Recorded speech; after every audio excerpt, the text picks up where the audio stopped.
Pour ne rien manquer, abonnez-vous maintenant. Les vraies voix Sud Radio.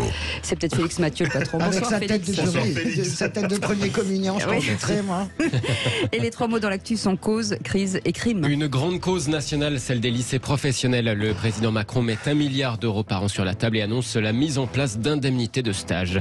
Crise diplomatique entre la France et l'Italie. La première ministre Giorgia Meloni, incapable de gérer la question migratoire. Selon Gérald Darmanin, l'Italie annule une visite en France suite à ses propos. Et puis crime d'agression en Ukraine. Volodymyr Zelensky réclame un tribunal spécial pour juger les responsables russes. Les vraies voix Sud Radio. Des stages en entreprise rémunérés par l'État pour les lycéens professionnels. 50 € par semaine en seconde, 75 en première et 100 € en terminale. C'est l'une des annonces présidentielles ce matin depuis un lycée professionnel à Saintes en Charente-Maritime. Les stages viennent compléter la formation académique des élèves. Ils ont donc beaucoup à y apprendre, à la fois un savoir-faire, un savoir-être. On sait combien c'est important et porteur de qualifications pour les élèves. Ils apprendront aux côtés des entreprises et de leurs maîtres de stage et en lien avec leurs enseignants. Emmanuel Macron évoque la fermeture de filières sans débouché, mais il ne précise pas encore lesquelles. Il entend à l'inverse développer les filières sur les métiers en tension ou les secteurs d'avenir comme la rénovation énergétique, le nucléaire ou les énergies renouvelables. À la rentrée, nous allons mettre en place un bureau des entreprises dans chaque lycée professionnel. Le bureau aura pour mission d'accompagner les jeunes dans la recherche des stages, de suivre la qualité des stages ou de l'apprentissage, de développer des partenariats en lien avec le chef d'établissement et les enseignants. 1 milliard d'euros de plus par an pour les lycées professionnels avec aussi une augmentation pour les enseignants sous condition d'accepter de nouvelles tâches. Chaque professeur engagé et volontaire pourra prétendre dès cette année à avoir une augmentation jusqu'à 7 500 € bruts annuels. Emmanuel Macron qui n'a pas croisé les manifestants tenus à distance à Saintes ce matin dans ce lycée Bernard Palissy. Réaction, les vraies voix. Est-ce que c'est à l'État de payer les stagiaires ou aux entreprises ? Franchement, là-dessus, Philippe, on en parlera peut-être tout à l'heure, non? Non, sur les formations dont on va parler. Non, mais je suis frappé par autre chose, mais ça ne veut pas dire que votre question est mauvaise, Philippe. C'est une très bonne question, mais je vais répondre entre hommes.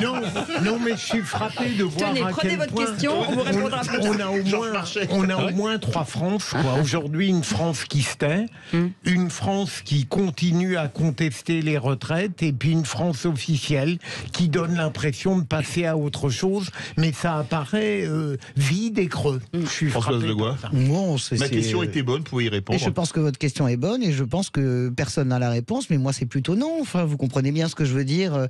Écoutez, il faut être cohérent. On racle, on est en train d'installer un modèle libéral et à côté de ça, Emmanuel Macron fait carrément de l'étatisme en payant les formations pour les entreprises, des stages. Donc, où est le sens? Je comprends pas. Alors, je vois bien les annonces, ça a l'air très bien sur le papier. Je garde mes arguments pour la suppression des formations pour tout à l'heure. Voilà, écoutez, j'attends de voir. Je suis pour une réforme des lycées professionnels, bien sûr. Mais là, c'est un amoncellement de mesures qui ne m'inspire rien. Pierre Hubert. À part une dépense supplémentaire. C'est à l'entreprise de financer majoritairement. Avec la difficulté, c'est que à ces niveaux, quand on est en lycée professionnel, ça a un coût d'encadrement, d'animation, de la relation avec l'apprenti, et c'est pas simple. Et toutes les entreprises n'ont pas cette disposition pour le faire. Donc peut-être que dans ce cadre-là, l'État peut peut-être intervenir pour distiller un petit peu une facilitation sur ces sujets-là.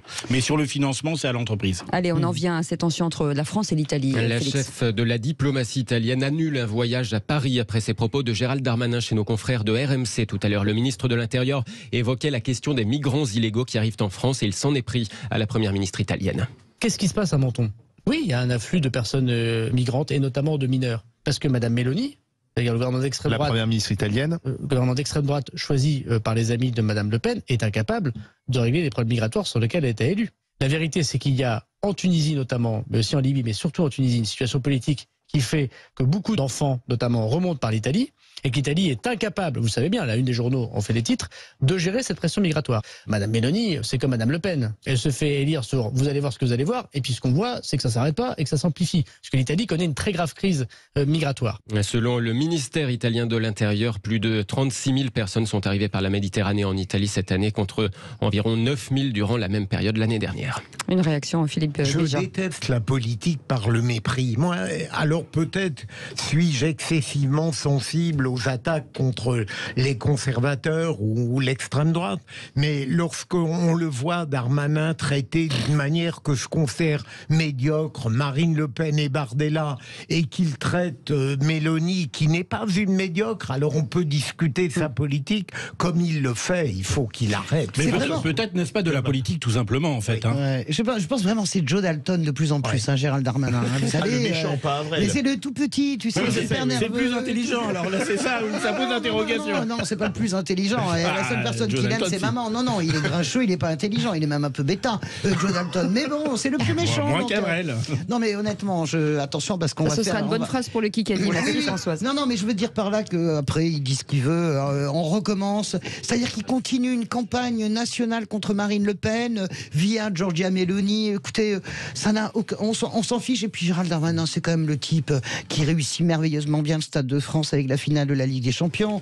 C'est quand même le type qui réussit parfaitement l'histoire de l'imam Iqouassen. On peut dire qu'il a une réussite, Gérald Darmanin. Il a de quoi donner des sons à la gauche, à la droite, à Mélanie, à la terre entière. Et Gérald Darmanin devrait s'arrêter de parler, ce que je vais faire moi à l'instant d'ailleurs. Allez, on y va. Allez, autre sujet, les frappes russes se multiplient en Ukraine, Félix. Kiev, Zaporijia ou encore Odessa prise pour cible alors qu'hier la Russie accusait l'Ukraine de tentative d'assassinat contre Vladimir Poutine, accusation démentie par l'Ukraine. En tout cas, Moscou accuse désormais les États-Unis d'avoir ordonné aux Ukrainiens l'attaque de drones sur le Kremlin. Pendant ce temps, Volodymyr Zelensky était à La Haye tout à l'heure au siège de la Cour pénale internationale. Il réclame la création d'un tribunal spécial pour crimes d'agression. Un seul crime russe a conduit à tous ces crimes, c'est le crime d'agression. Le début du mal, le crime principal. Il devrait y avoir une responsabilité pour ce crime et elle ne peut être appliquée que par le tribunal. Pas d'injustice, pas d'impunité hybride, ni de formalité symbolique, mais une justice à grande échelle. Les propos de Volodymyr Zelensky ce matin devant la Cour pénale internationale. L'Ukraine qui affirme par ailleurs avoir abattu 18 drones sur 24 envoyés par la Russie la nuit dernière.